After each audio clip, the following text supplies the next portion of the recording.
So I expect there are quite a lot of you looking at this so able to recognise it. It's so quintessentially English summer, one of the first signs that summer's here.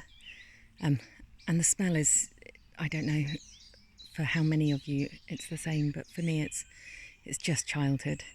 I have memories of a great aunt who wore her hair in a top knot like a Chelsea bun on top of her head that always had elderflower cordial in the house.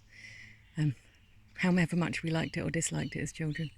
But I'm going to do a video on it because I do see every year people mistaking it for other things. So people posting photos of things like dogwood or what else do we see? Some of the Apiaceae plants, things like crampbark. Yeah, we've seen quite a lot of things mistaken for elderflower. Sometimes early on, people being enthusiastic, we see rowan blossom being mistaken.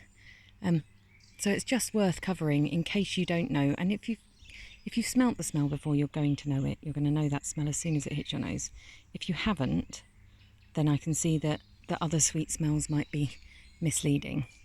So if we look up close at the flowers, on elderflower they've got these beautiful 5 petals, but then these long little bobbles that come out between the petals. There's one with 4 petals just to argue with me. But you can see that they are quite distinctive, the flowers.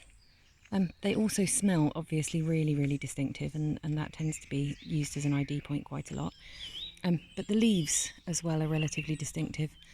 So we can differentiate it from things like Apiaceae because it grows as a tree or a shrub.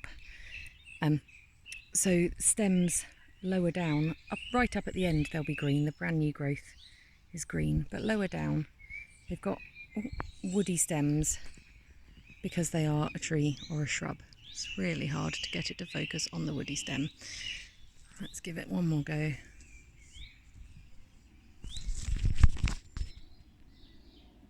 There.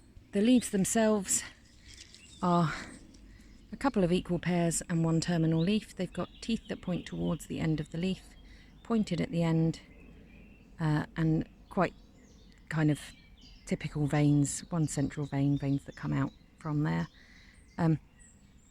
The pattern of leaves is pretty much the same all over, and the flowers grow in these sprays from in between little leaf stems. So can you see that? Leaf stem, flower up in the middle. But because it's a tree as opposed to a shrub, and because it has these quite distinctive kind of serrated leaves that have a couple of pairs and then a terminal leaf, it's relatively easy to differentiate from other things. The stem, the leaf stem, has a groove in the top, and they are slightly hairy. Can you see that? But I think once you've gotten to grips with it and you've had a good look at it, it really is quite easy to differentiate from other things. Do press like and subscribe, and do give me a ping if you're local and would like to join us for a foraging walk. And enjoy your foraging. It really is actually summer now.